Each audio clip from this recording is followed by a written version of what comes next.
Buenos días, bienvenidos y bienvenidas a un nuevo programa de La Voz del Verde, la radio del IES Mensei Bencomo. Hoy nos hemos trasladado hasta el Centro de Discapacidad de Los Realejos para hablar con Pedro, representante de AFATE, la Asociación de Familiares y Cuidadores de Enfermos de Alzheimer y otras demencias de Tenerife. En primer lugar, muchas gracias Pedro por concedernos esta entrevista. Gracias a ustedes. ¿Qué es el Alzheimer y otras demencias y cómo afecta a las personas y sus familias? Vale, bueno, esa pregunta es muy... O sea, podríamos estar hablando mucho tiempo sobre eso, ¿no? ¿Qué es el Alzheimer? El Alzheimer es una enfermedad neurodegenerativa porque afecta al cerebro mayoritariamente, que suele terminar en demencia. Ya para considerar demencia tenemos que tener en cuenta varios criterios, ¿no? Sobre todo que la persona con esta enfermedad, pues las capacidades cognitivas, funcionales y físicas también van a ir a peor. Cuando hablo de capacidades cognitivas hablo de todo lo que controla, digamos, el cerebro, ¿no? Memoria, concentración, razonamiento, escritura, lectura, todo, ¿no? Para que se me entienda. No solamente está el Alzheimer, hay muchos tipos de demencia. Pues por citar algunas, podría ser demencia vascular, frontotemporal, etcétera, ¿no? Que cada una tiene su particularidad. De todas maneras, creo que vamos a tener una charla, ¿no? O algo así. Puede ser en el centro, sí. Creo que eso sí. lo lleva vicedirección, pero puede ser. Vale, entonces, bueno, pues con la charla se especificará mejor. Y era el Alzheimer y la otra pregunta, ¿cómo afecta a las personas y sus familias? Vale. ¿Cuánto tiempo tengo? Lo que quieras, vale. ¿Cómo afecta a la persona? Pues sí que es cierto que hay una serie de síntomas, digamos, centrales cuando a alguien le diagnostica la enfermedad de Alzheimer, ¿no? Es decir, pues todo el mundo conocemos que hay una alteración en memoria. Vale, todos conocemos que hay alteración en memoria, pero no necesariamente en eso. También está, como decía antes, concentración, a la hora de razonar, a la hora de planificar, de organizarse. Incluso afecta a la musculatura también, ¿no? A la hora de coordinar. Bueno, y todo esto afecta también a lo que se llaman las actividades básicas de la vida diaria, que es vestirse, aseo y alimentación, y otro tipo de actividades de la vida que hacemos todos en el día a día sin dificultad, pero cuando hay demencia, pues sí las hay, ¿no? Tampoco me voy a extender demasiado con esto porque es tan variada la sintomatología y tan variopinta para cada tipo de demencia que podríamos estar aquí hablando horas incluso, y tampoco se trata de eso, ¿no? Vale, luego, ¿cómo afecta a la familia? Depende también de cada caso, ¿no? O sea, cada caso es particular. Si es cierto que, no sé si han escuchado hablar de lo que se llama la sobrecarga del cuidador o no, o de la cuidadora. Normalmente el perfil de familia que se encarga del cuidado es más mujeres, con una media de edad, pues digamos, entre los 40 y los 60 años aproximadamente, que presenta una sintomatología, bueno, pues de estar quemada en el sentido de trastornos del estado de ánimo, como puede ser depresión o sentirse triste, ¿no? O desesperanzado por el futuro porque no sabemos cómo va a evolucionar la enfermedad. Es muy frecuente también la sintomatología ansiosa, que presenta ansiedad, ¿no? Pues preocupaciones por cómo va a ir todo, cómo va a ir la enfermedad con respecto a mi familiar, cómo va a ser la situación en casa, cómo voy a poder manejar esto, con qué ayuda voy a contar, etcétera, etcétera, ¿no? Yo creo que todos más o menos sabemos lo que es la ansiedad. Bueno, más o menos. Y más cosas también, bueno, pues la apatía también es muy frecuente dentro del síndrome del quemado, ¿no? Porque recordemos que son personas que habitualmente están, pues no las 24 horas, por lo menos los que están aquí no 24 horas, pero sí pues 18 horas al día. Eso son muchas horas encargándose de una persona que es dependiente, ¿no? Ustedes imagínense tener una persona a cargo de ustedes, pues diariamente de lunes a domingo durante 18 horas. Es un trabajo a más de jornada completa, ¿no? Entonces, y un trabajo además muy demandante.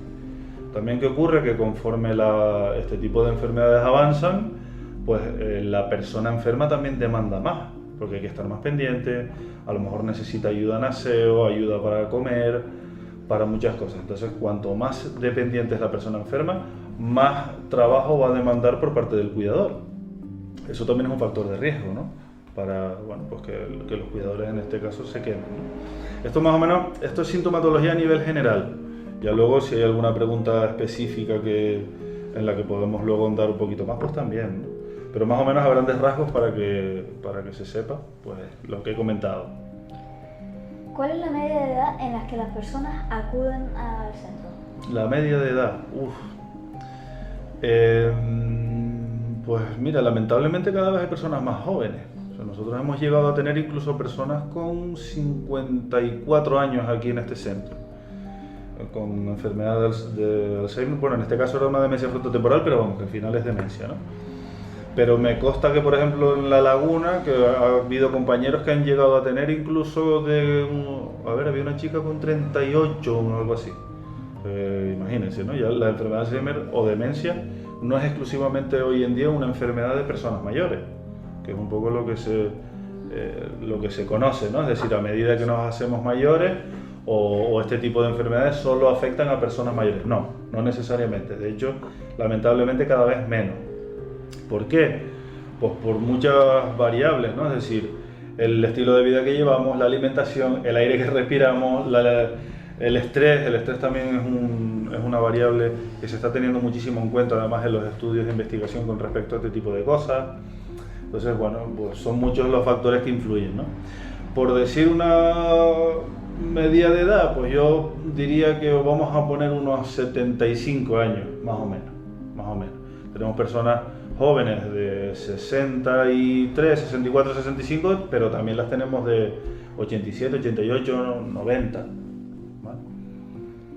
Espero haber respondido a la pregunta. Sí. ¿Cuáles son los principales desafíos que enfrentan las familias de personas con demencia en Tenerife y cómo puede AFATE ayudar a abordarlos? Vale, eso es una buena pregunta. ¿Principales desafíos? Te podría hablar de investigación. Vamos a empezar por la investigación, si te parece. Es decir, principales desafíos yo creo que está a nivel de investigación. Es decir, los resultados de los estudios de aquí a medio y largo plazo, porque todavía es cierto que faltan muchas cosas por saber, sabemos mucho, pero faltan muchas cosas por saber.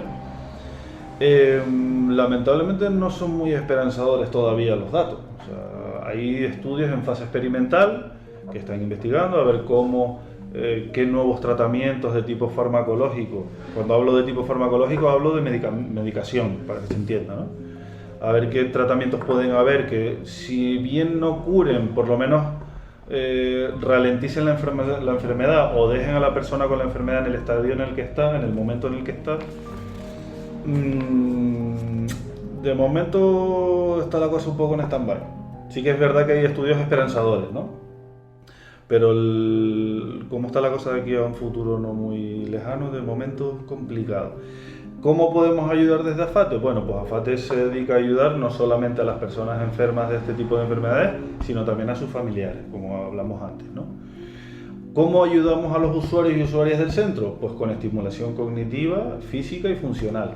Todos los usuarios vienen diariamente de lunes a viernes, tenemos 2 turnos, el de mañana que es de 9 a 1 y el de tarde que es de 2 y media a 5, y vienen para primero hacer una gimnasia moderada que está pautada por la fisioterapeuta, en este caso. Ahí es donde entra en juego un poco la parte de estimulación física, y luego pasan a hacer ya lo que es la estimulación cognitiva, ¿no? Que eso está pautado por parte del área de psicología, de logopedia, para todo el tema del lenguaje y demás, y terapia ocupacional, ¿no? Entonces, por ese lado es como tratamos de ayudar a las personas enfermas. Luego los familiares, tenemos intervenciones individuales con los familiares para explicarles cómo es la enfermedad de su familiar, cómo pueden abordar a su familiar en casa, cómo pueden gestionar los cuidadores emocionalmente todo esto también, ¿vale? Y luego tenemos también grupos de apoyo a familiares. Entonces los grupos de apoyo son 8 sesiones, que por cierto los vamos a empezar dentro de poco, para también un poco en grupo pues abordar la problemática de cada familiar.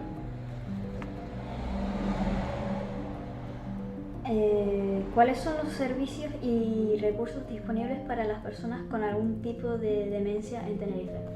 Vale, también es buena pregunta. Aquí en el norte está, o sea, sobre todo, si preguntas por un servicio especializado, está AFATE, que somos nosotros. También hay otra asociación que se llama CUFADE, que actúa, tienen sede en La Orotava, aunque más bien el ámbito de actuación está en La Matanza, Santa Úrsula y toda esta zona, y La Victoria. Pero luego también aparte de AFAT están lo que se llaman los centros de día y los centros residenciales. Nosotros funcionamos como unidades de estimulación individual, no son como centros de día, es decir, aquí las personas vienen a estar estimuladas, a trabajar en un horario específico. Por la mañana son 4 horas, por la tarde 3. ¿Qué nos diferencia eso con respecto a lo que es un régimen de centro de día? Primero que es una atención especializada, solo para Alzheimer y demencia, eso es lo primero. En los centros de día residenciales entra también otro tipo de perfiles de usuarios, ¿no? Con respecto a centros de día, que normalmente el horario es mayor, por ejemplo, a lo mejor un usuario entra de 8:30 a 5 de la tarde, donde no solamente pues, disfruta de ciertas actividades, sino que también comen allí y ya luego tienen transporte y se les traslada al domicilio. Y luego el centro residencial, que ya es un régimen de 24 horas, donde la persona está ingresada de forma permanente y bueno, pues los familiares pueden ir a visitarlos cuando quieran y demás, ¿no? Pero bueno, yo destacaría quizás esa diferenciación, ¿no? Lo que es una unidad de estimulación, donde las personas vienen a estar estimuladas, a estar con el objetivo de que la enfermedad se ralentice o avance lo más despacio posible. Y luego está lo que son centros de día y residenciales, ¿no? También para el tema de respiro familiar con los familiares, pues la parte de centros de día residencial ayuda mucho más porque es un horario más amplio que el nuestro, ¿no? ¿Cómo pueden las familias acceder a estos servicios y recursos? Vale, normalmente las familias acceden a este recurso a través del médico de cabecera o neurólogo, que es el médico especialista en lo que son enfermedades de este tipo, enfermedades neurodegenerativas, no solo esto, sino otro tipo de enfermedades, pero hablamos de demencia en general. También suelen hacerlo a través de las trabajadoras sociales o trabajadores sociales, tanto de ayuntamientos como de los centros de salud, o por el boca a boca, por particulares, ¿no? Muchas personas también nos han llegado pues, porque hay usuarios que están aquí y bueno, pues los familiares lo típico, le cuentan al vecino que su padre o su madre está yendo a FATI y entonces contactan con nosotros a través de eso, ¿no? Pero fundamentalmente suele ser a través de neurología, de los servicios de neurología pues bien de los hospitales, sería el UC o la Candelaria o algún CAE, un CAE de la Orotava o del Puerto de la Cruz. ¿Qué apoyo les ofrece la asociación? ¿Qué apoyos en general? Bueno, pues un poco es la pregunta que contestamos antes, ¿no? O sea, apoyo tanto a personas enfermas como familiares, pero por destacar algo diferente y no repetirme mucho, quizás también hacemos charlas de divulgación, ¿no? O sea, vamos por ahí, pues por institutos, por colegios o por distintos eventos que se realizan. Por ejemplo, hace 2 semanas estuve en un evento en el Puerto de la Cruz, en el lago Martianes, sobre salud y demás, y me tocó pues dar un poco de información sobre la asociación, qué es lo que hacemos también y demás. Pero yo destacaría también un poco esa parte de divulgación sobre la enfermedad que es importante, ¿no? Porque los datos con respecto a futuro de este tipo de enfermedades no son muy alentadoras, porque claro, si nos vamos a los datos de la OMS, que la OMS es la Organización Mundial de la Salud, nos dicen que en el año 2050 aproximadamente el 40% de la población va a ser vieja. A eso le añadimos que cuanto más mayores somos, pues mayor probabilidad de este tipo de enfermedades. Con lo cual pues la divulgación se hace necesaria y además la puesta en marcha de recursos también, que es un poco lo que se demanda, ¿no? Porque bueno, pues... ¿Y la prevención? ¿De alguna manera para prevenir los efectos? La prevención un poco va en relación con los factores de riesgo, ¿no? Es decir, si tú mantienes una dieta sana, haces deporte, no tienes un excesivo grado de estrés, no tienes unos antecedentes psiquiátricos, estilo depresión, ansiedad u otro tipo de enfermedades muy importantes, bueno, pues se supone que estás más protegido. Bueno, y también lo que se llama la reserva cognitiva. La reserva cognitiva es que se supone que a mayor nivel educativo o cultural, pues también estás más protegido porque es un cerebro que ha estado mucho más estimulado durante tu vida, ¿no? Pero es un factor protector, pero no te protege de cara a poder tener una demencia. De hecho, nosotros aquí tenemos médicos, ingenieros. Sí que es cierto que si cumples, digamos, esos criterios, pues la probabilidad de que tengas demencia es menor. está claro. Pero esto yo siempre pongo el ejemplo de la lotería. Si tú compras 3 boletos de lotería, tú 6, tú 10 y yo 1, ¿te va a tocar más a ti que a mí? No, la probabilidad, ¿vale?, es más alta, porque tienes más boletos, ¿vale? Pero a lo mejor yo comprando 1 también me toca, y a ti no te toca nada. ¿Cómo puede la asociación ayudar a las familias a manejar el estrés y la ansiedad asociados con el cuidado de un ser querido con demencia? Vale, pues mira, lo primero de todo, para mí lo más importante siempre es la información. O sea, siempre la información sobre qué es lo que está ocurriendo, porque hay muchas personas que vienen desorientadas al respecto, ¿no? Hay muchas personas que no saben qué es lo que está pasando. Una pregunta muy frecuente también en los familiares es que no saben si lo que están haciendo lo están haciendo adrede o no. No, porque claro, estamos hablando de que, de hecho es muy frecuente que te digan, es que se acuerda de lo que le interesa, ¿no? Eso seguro que a lo mejor lo han oído. Vale, pero yo les pregunto a ustedes 3 que están aquí, ¿ustedes de qué se acuerdan más? ¿De lo que les interesa o de los que no? De lo que sí, ¿no? De hecho, por ejemplo, cuando se reúnen con amigos o con amigas, normalmente cuentan anécdotas del pasado graciosas, ¿no? Esto es muy frecuente, ¿no? Digo yo. ¿Sí o no? Sí. Sí, vale. Pues con esto pasa lo mismo. O sea, recordamos mucho mejor siempre aquello que nos motiva o que nos suscita algún tipo de emoción. ¿Vale? Lo positivo, por decir así. No necesariamente lo positivo, porque si tú vives algo negativo que es emocionalmente impactante para ti, también lo vas a recordar. A mí en enero se murió mi abuela. Y eso lo recordaré. ¿El cuidado sigue siendo algo de mujeres o también hay hombres que participan? También hay hombres que participan. Es verdad que, como comentamos antes, es la minoría. Normalmente el perfil de persona cuidadora suele ser una mujer, como dije, ¿no?, entre 40, 60, 65 años. Sí, los hay. Son muy poco frecuentes y sobre todo que sean solamente cuidador hombre. Porque cuando hay reparto de tareas, por ejemplo, pues la típica señora que está aquí y sus hijos pues se reparten las tareas y hay chicos, mujeres y hombres, ¿no?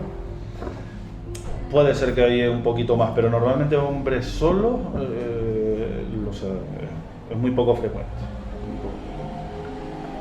¿Pueden las familias contactarse con otros cuidadores y compartir sus experiencias? Sí, de hecho antes comentábamos un poco el tema de los grupos de apoyo, ¿no?, a familiares.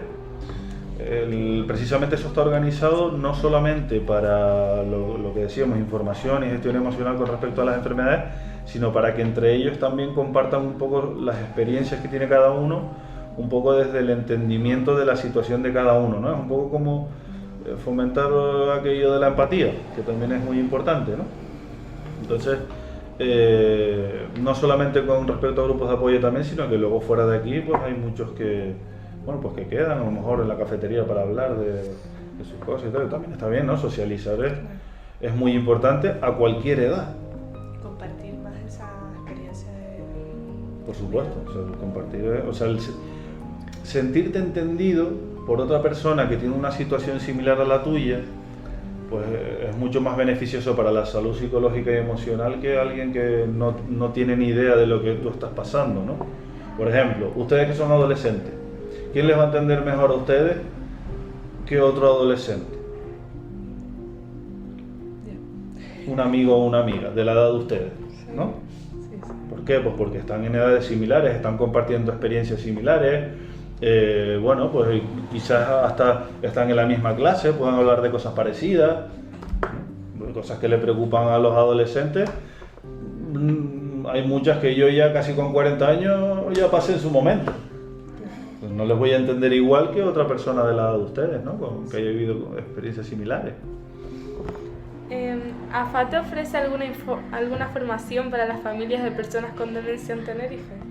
Formación, entendiendo formación como algo acreditado.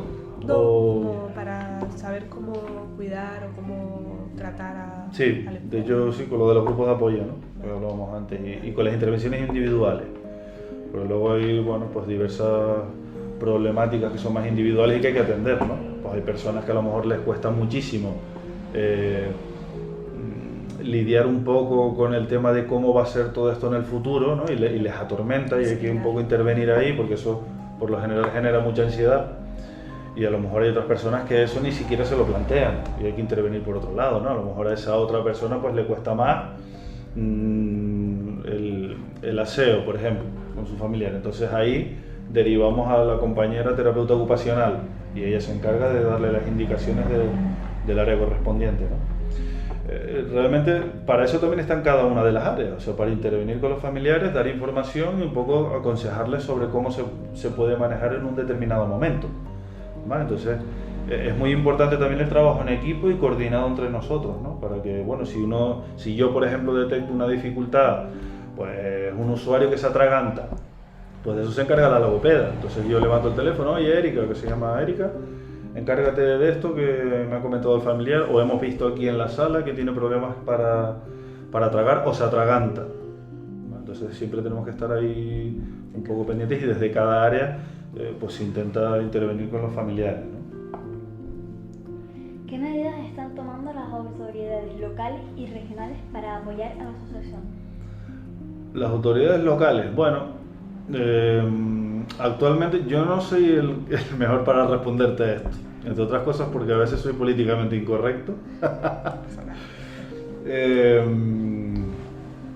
Bueno, sí que es cierto que, a ver, nosotros recibimos subvenciones por parte del Cabildo, ¿vale? El Cabildo, hay una institución que se llama el Instituto de Atención Sociosanitario, que es el IAS, pertenece a Cabildo, y son quienes nos dan subvenciones y también un poco nos dan recursos para poder atender a estas personas y sus familias.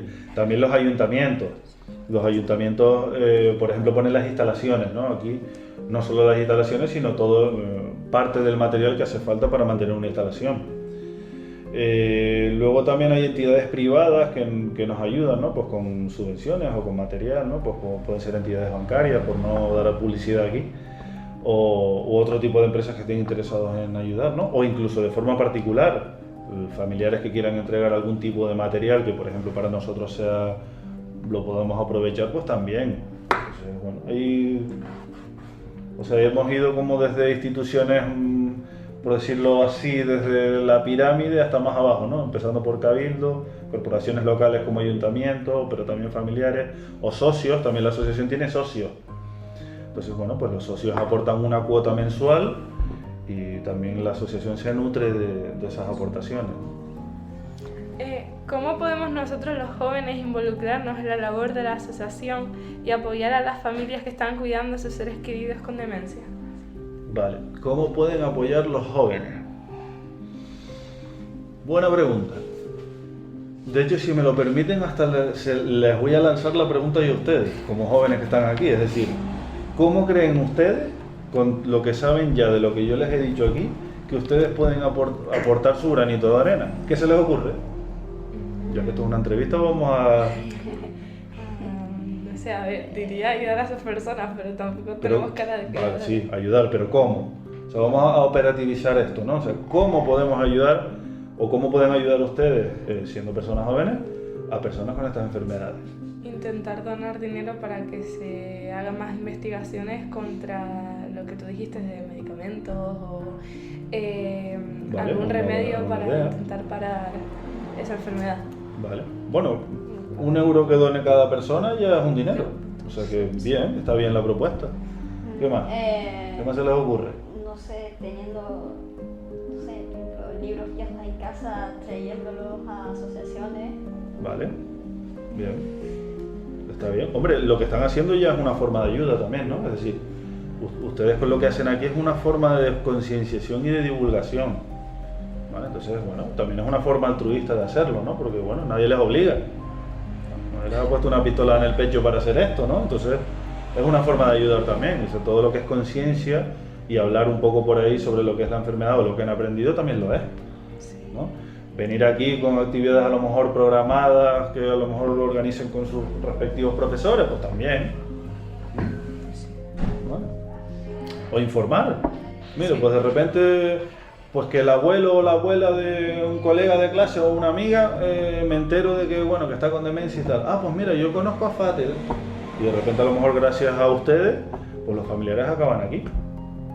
Por ejemplo. Incluso con las cosas más sencillas del día a día muchas veces podemos ayudar, ¿no?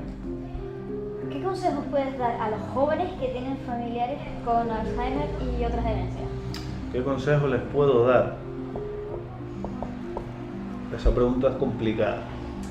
Si partimos de la base de que la adolescencia, o sea, preadolescencia, adolescencia, son etapas de la vida ya de por sí complicadas, ustedes lo saben, pues quizás yo iría un poco por la parte de gestión emocional, ¿no? No solamente por la enfermedad en sí, sino por cómo está la adolescencia hoy en día. Bueno, pues porque, y lo digo con conocimiento de causa, que tengo consulta y tengo muchos adolescentes. Entonces yo iría más por la parte de gestión emocional, sobre todo aprender, una cosa que me parece como psicólogo, no como psicólogo, sino ya como persona, ¿no? Como humano, me parece súper importante aprender a tolerar la frustración. Sí, en los jóvenes ahora sobre todo. Es súper importante, porque lo veo, ¿no? Es como aprender a demorar las gratificaciones. Y me explico, ¿qué significa esto? Que no siempre podemos tener o conseguir lo que queremos en el momento en el que queremos. Por ejemplo, si vamos a llevarlo al campo de las demencias, ¿no? Para no salirnos mucho. Pero si yo veo que pues, mi abuelo, ojalá que no, pero mi abuelo o mi abuela empiezan con una enfermedad de este tipo, el hecho de yo tratar de evitar esa situación, ¿no? Pues dejo de ir a visitarlo, no pregunto por él por si acaso hay algo que me va a doler de lo que me van a decir y no quiero enfrentarme a eso, eso va a hacer que en un futuro la pelota probablemente se haga mucho más grande. ¿Por qué? Porque cuanto más evito una situación que para mí es dolorosa, pues más difícil me va a ser gestionar en un futuro esto, ¿no? Porque lo que estoy haciendo es poner un parche, no estoy solucionando el problema, estoy tapando el problema. Entonces, cuando tapamos los problemas, esto es como, para que me entiendan, imagínense que nos ponemos a limpiar en casa. No es lo mismo tirar la basura debajo de la alfombra que echarla fuera a la calle, ¿no? Si tiramos la basura debajo de la alfombra, la basura sigue estando en casa. Si la tiramos fuera en la calle, no. Yo creo que esto es un buen ejemplo, ¿no? Sí. Por último, ¿crees que la sociedad es consciente de lo dura que esta enfermedad o lo que supone cuidar de quien la padece? Bueno, eso depende de lo que entendamos por sociedad. Es decir, que hay muchas instituciones, muchas personas que son conscientes, sí. Otra cosa es lo que hacemos con esa conciencia. Porque bueno, hay muchas cosas que faltan todavía por hacer. O sea, si nos vemos un poco a los recursos, todavía faltan muchos recursos. Por ejemplo, centros de día, hay una lista de espera brutal. Hacen falta centros, hace falta recursos, hace falta personal. Entonces, y eso no se está haciendo, o se está haciendo mucho menos de lo que se debería. Entonces, conciencia, sí, todos sabemos lo que es el Alzheimer, todos sabemos lo que es la demencia, pero otra cosa es qué hacemos con eso, ¿no? Entonces, bueno, hay otras enfermedades a las que se dedican muchos más recursos, probablemente, que está muy bien, no me parece nada mal, pero esto va a haber que meterle mano en algún momento, porque, como les dije antes, cada vez hay más mayores y cada vez más con este tipo de enfermedades, y va a ser un problema real, no solamente en cuanto a recursos, sino a gasto sanitario, gasto social, económico, vamos, es un drama, y si no se le pone remedio pronto, no remedio, sino si no se le atiende un poco mejor pronto, pues vamos a vernos con un problema gordo. Y hablamos de mayores, pero no solo mayores, es que también van a haber personas jóvenes. Sí, porque si dices que ha habido casos de 54, 38, ojo. Claro, entonces date cuenta que uno de los criterios fundamentales para acceder a un centro de día público o residencial es ser una persona mayor de 80 años. Si yo empiezo con 55 con Alzheimer, a lo mejor llego a 60 ya muy deteriorado y todavía no tengo posibilidad de... Bueno, sí tengo posibilidad, mentira, pero no estoy cumpliendo uno de los criterios fundamentales. Entonces, claro, eso también es un problema, porque además por lo general la experiencia aquí nos ha dicho que cuanto más joven se es con demencia, más rápida suele ser la progresión de la enfermedad y más atípica. Entonces, complicado, sí. Bueno, muchas gracias Pedro por hablar para nosotros y esperamos que siga invirtiendo y luchando para paliar esta enfermedad terrible. Bueno, pues gracias a ustedes por la invitación, por contar con AFATE también para esta entrevista y bueno, pues un placer. Aquí estamos para lo que necesiten. Muchas gracias.